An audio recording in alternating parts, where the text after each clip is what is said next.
I am sorry everyone, जो अभी ये 3-4 दिन का गैप हुआ है, बट इतना सोर्स तो वीडियोस में पड़ा हुआ है कि अगर आप कंटिन्यू देखेंगे तो बहुत कुछ आप सीख सकते हैं ना। लेकिन जो मैं कंटिन्यू नहीं कर पाई उसके लिए सॉरी। अब जो है ये वीडियोस कंटिन्यू रहेंगी। और क्योंकि ये बोर्ड बिल्कुल वाइट है, ब्लैंक है, क्योंकि ये 3 से 4 डेज़ मेरे लिए भी ब्लैंकफुल सा ही था सब कुछ ऐसा। तो उसमें अब फिर से कुछ कलर्स भरते हैं। और हमारे कलर्स क्या हैं? आंसर राइटिंग, प्री की प्रिपरेशन, इंटरव्यू की प्रिपरेशन, है ना। तो यही हमारे लाइफ के कलर्स हैं। तो फिर हम क्वेश्चन जो है वो स्टार्ट करते हैं। जैसा कि मैंने आपको बताया था कि हम एमपीपीएससी के क्वेश्चन सॉल्व नहीं कर रहे हैं, क्योंकि वो कहीं ना कहीं टोटली एमपी फोकस्ड है। हमारा जो सेशन है वो ऐसा है कि यूपीएससी, यूपीपीएससी, एमपीपीएससी के वो बच्चे सभी को प्रॉफिट हो जो ऑलमोस्ट सेम क्वेश्चन जिसमें होते हैं, या फिर उनका लेवल ऑलमोस्ट सेम होता है। ठीक है, तो हम क्लास जो है वो कंटिन्यू करते हैं। हमारा फर्स्ट क्वेश्चन है, किसानों की सहायता के लिए ई तकनीक के प्रयोग के निहितार्थों को समझाइए। आप एक चीज़ नोटिस करना कि जो हमारा थर्ड पेपर है वो साइंस एंड टेक से भी रिलेटेड है, मतलब वो एक सब्जेक्ट में इंक्लूड होता है। बट इकोनॉमी हो, एग्रीकल्चर हो, इंफ्रास्ट्रक्चर हो, साइंस एंड टेक हो, सोशल सिक्योरिटी हो, स्कीम से रिलेटेड गवर्नमेंट के कुछ स्टेप्स हैं, वो सब कुछ जो है वो आज के टाइम पे इलेक्ट्रॉनिक, ऑनलाइन, इन सब चीज़ों से कनेक्ट हो चुका है, डेवलपमेंट से, टेक्नोलॉजी से कनेक्ट हो चुका है।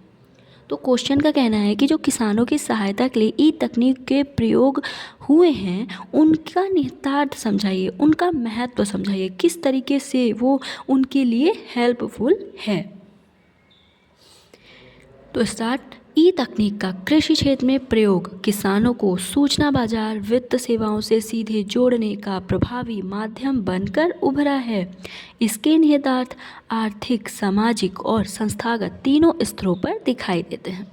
किस तरीके से सकारात्मक प्रभाव पड़ा है, महत्व पड़ा है, निहितार्थ है सूचना तक त्वरित पहुंच, मोबाइल ऐप, एसएमएस, मौसम के थ्रू। आपको भी पता होगा तुरंत न्यूज़पेपर्स में, फ़ोन में ये बता दिया जाता है, इन्फॉर्मेशन आ जाती है कि इस अलर्ट कर दिया जाता है कि इस एरिया में बहुत बारिश होने के चांसेस हैं। तो जो किसान होते हैं वो अलर्ट हो जाते हैं जानवरों को लेके या अपनी खेती को लेके। वो कुछ ऐसे ऐसे जो है वो सॉल्यूशन ढूंढ लेते हैं, जैसे अगर बहुत पानी भर जाए तो वो कुछ ऐसी नालियाँ बना देते हैं जिससे वो पानी बाहर हो जाए और उस फसल को नुकसान ना हो, और भी बहुत कुछ है ना। मौसम पूर्वानुमान, फसल सलाह, कीट रोग का प्रबंधन, बाजार एकीकरण। ई नैम इलेक्ट्रॉनिक प्लेटफॉर्म किसानों को राष्ट्रीय बाजार से जोड़ा गया। वित्तीय समावेशन, डीबीटी, डायरेक्ट बेनिफिट ट्रांसफ़र। आपने जन धन योजना के बारे में सुना था, उसका जो मेन मोटो था वो ये था कि गवर्नमेंट की तरफ से जो भी प्रॉफिट अगर दिया जाता है तो वो डायरेक्ट उनके अकाउंट में प्रॉफिट जाए। ऐसा ना हो कि बिचौलिया जो बीच में होते हैं वो खा जाते हैं पैसा, है ना। अगर 150 आ रहा, अगर 100 रुपीज़ आ रहा है तो ऑलमोस्ट वो पहुँचते पहुँचते 10 या 20 रुपये बचता था, बाकी उनके जेब में ही ख़त्म हो जाता था। डिजिटल भुगतान, किसान क्रेडिट कार्ड, फसल बीमा पोर्टल, सब्सिडी, ऋण, बीमा लाभ। लागत व जोखिम में कमी आई है, सटीक कृषि की जा सकती है, ड्रोन, सैटेलाइट डेटा से इनपुट कुशल उपयोग। पारदर्शिता व शासन सुधार, भूमि अभिलेख, डिजिटलीकरण, फसल आकलन। इसकी नकारात्मक चुनौतियाँ क्या रही हैं? डिजिटल विभाजन, छोटे सीमांत किसान, इंटरनेट साक्षरता की कमी। आप सबको पता है रूरल एरिया में, ग्रामीण क्षेत्र में सबसे बड़ी जो लैक है वो है साक्षरता की कमी, है ना।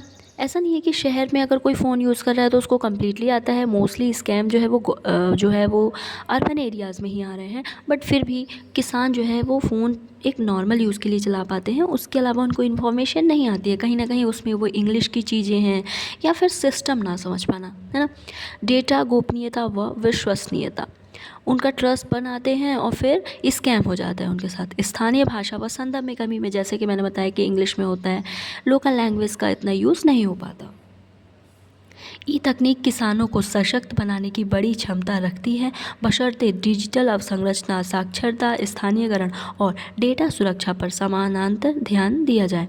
समावेशी क्रियान्वयन से यह कृषि को अधिक लाभकारी, टिकाऊ और जोखिम सहनशील बना सकती है। देखते हैं नेक्स्ट क्वेश्चन।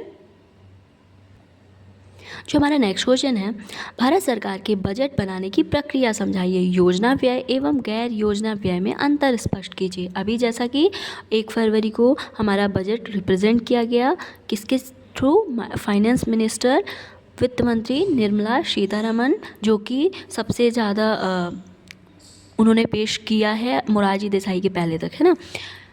9th टाइम था उनका इस बार। तो हमने बजट से रिलेटेड भी काफ़ी क्वेश्चन सॉल्व किए। तो यहाँ पे बजट का प्रोसेस है कि ऐसा तो है नहीं कि डायरेक्ट बस निर्मला सीतारमण जी ने आके पार्लियामेंट में बता दिया कि क्या कैसे होगा। नहीं, उसका प्रोसेस होता है लंबे टाइम तक।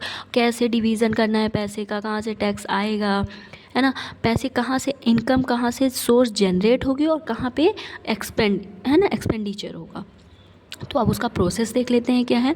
भारत में बजट का निर्माण मुख्यतः वित्त मंत्रालय द्वारा किया जाता है, जो कि प्रक्रिया निम्न है। आप हेडिंग के थ्रू कर सकते हैं, पॉइंट वाइज कर सकते हैं। मैंने इस तरह बता दिया था आपके लिए हेल्पफुल हो। बजट परिपत्र जारी करना। सभी मंत्रालयों, विभागों के बजट परिपत्र जारी, जिसमें आगामी वित्त वर्ष के लिए अनुमानित व्यय की मांग की जाती है। सभी विभागों को कहा जाता है कि कौन कौन सी स्कीम्स हैं, आपको कितने पैसे चाहिए, वो एक परिपत्र बनाते हैं और अनुमानित जो एक्सपेंडिचर वो है वो बता देते हैं। व्यय प्रस्तावों की तैयारी। विभिन्न मंत्रालय अपनी अपनी योजनाओं, कार्यक्रमों, प्रशासनिक आवश्यकता के अनुसार व्यय का प्रस्ताव रख देते हैं। वित्त मंत्रालय के द्वारा उनकी जांच की जाती है कि क्या यह सही है। ऐसा तो नहीं है कि ज़रूरत से ज़्यादा डिमांड की जा रही है या किसी स्कीम में बहुत ज़्यादा ज़रूरत है और वो चीज़ें कम मांगी जा रही हैं। प्राप्त प्रस्तावों की व्यय विभाग द्वारा जांच, संसाधनों की उपलब्धता के अनुसार कटौती या संशोधन किया जाता है। राजस्व का अनुमान। राजस्व विभाग कर, गैर कर राजस्व का अनुमान लगाना और आयकर, GST, सीमा शुल्क वगैरह बनाना। केंद्रीय मंत्रिमंडल की स्वीकृति होती है, देन संसद में प्रस्तुति होती है कि वित्त मंत्री बजट को 1 फरवरी को लोकसभा में प्रस्तुत करता है।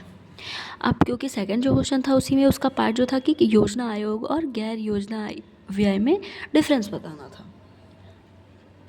इधर मैंने बेसिक बता दिया है कि किस बेस पे दोनों में डिफरेंस कर रहे हैं। दोनों का अर्थ क्या है। योजना व्यय का मतलब है विकासात्मक योजनाओं पर किया गया व्यय।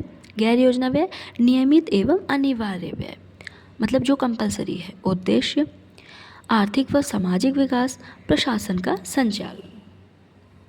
स्वरूप अस्थायी व लक्ष्य आधारित पंचवर्षीय योजनाएं स्वास्थ्य, शिक्षा व गरीबी उन्मूलन के लिए। इसमें स्थायी एवं आवर्ती वेतन, पेंशन, ब्याज व भुगतान रक्षा। लचीलापन अपेक्षाकृत अधिक, अपेक्षाकृत कम। वर्ष 2017-18 से योजना व्यय एवं गैर योजना व्यय का भेद समाप्त कर दिया गया है। अब व्यय को राजस्व व्यय तथा पूंजीगत व्यय में वर्गीकृत किया जाता है। फिर देखते हैं नेक्स्ट क्वेश्चन। एक देश के आर्थिक विकास में आधारभूत संरचना महत्वपूर्ण भूमिका निभाते हैं। विवेचना कीजिए।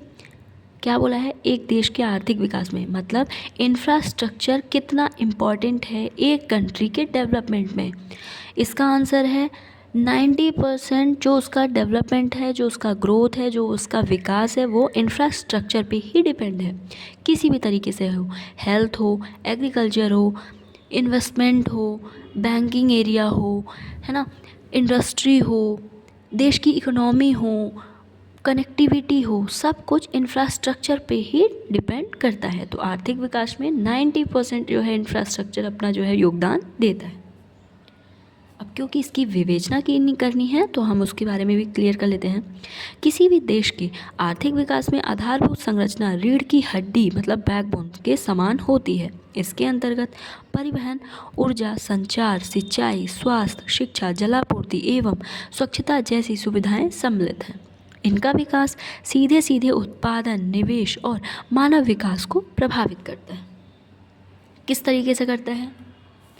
परिवहन एवं संचार व्यवस्था के सुदृढ़ होने से वस्तुओं और सेवाओं की आवाजाही सुगम होती है, बाजारों का विस्तार होता है, लेन देन लागत घटती है। ऊर्जा एवं बिजली उपलब्धता उद्योगों, कृषि, सेवा क्षेत्र की उत्पादकता बढ़ाती है। निर्बाध ऊर्जा आपूर्ति के बिना औद्योगिक विकास संभव नहीं है। सिंचाई, जलापूर्ति एवं कृषि अवसंरचना कृषि उत्पादन बढ़ाकर खाद्य सुरक्षा सुनिश्चित करती है। स्वास्थ्य, शिक्षा जैसी सामाजिक आधारभूत संरचना मानव पूंजी के विकास में सहायक होती है। कुशल श्रम उपलब्ध होती है। जो पॉइंट्स आपको अगर पता चले आप वो भी ऐड कर सकते हैं। अंततः मजबूत आधारभूत संरचना निजी व विदेशी निवेश को आकर्षित करती है, रोजगार सृजन को बढ़ावा देती है, क्षेत्रीय असमानता को कम करती है। किसी भी देश के सतत, समावेशी और संतुलित आर्थिक विकास की अनिवार्य शर्त है। Next question. मैंने कुछ ज़्यादा क्वेश्चन सुनाए या सॉल्व कराती है आपको। ब्लड मून किसे कहते हैं, यह कब होता है? डायरेक्ट क्वेश्चन है ज्योग्राफी का। जब पृथ्वी जो है वो सूर्य और चंद्रमा के सीध में आ जाता है और पृथ्वी की छाया पूरी तरह चंद्रमा पर पड़ती है। अभी मार्कर नहीं है तो मैं आपको ऐसे बताती हूँ। ये हमारा सूर्य हो गया और ये हमारा चंद्रमा हो गया, पृथ्वी, ये तीनों एक सीध में आ जाते हैं तो पृथ्वी की जो छाया है पूरी तरीके से चंद्रमा पर पड़ती है। जब चंद्रमा सफ़ेद ना दिखकर लाल तांबे का रंग दिखाई देता है तो उसे ब्लड मून कहते हैं। रीज़न क्या है कि ऐसा क्यों होता है? ऐसा इसलिए होता है क्योंकि पृथ्वी का वायुमंडल सूर्य की नीली रोशनी को रोक लेता है और लाल रोशनी चंद्रमा तक पहुंच जाती है।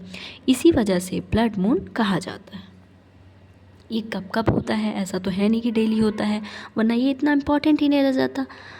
यह केवल पूर्णिमा के दिन होता है जब पूर्ण चंद्र ग्रहण लगता है।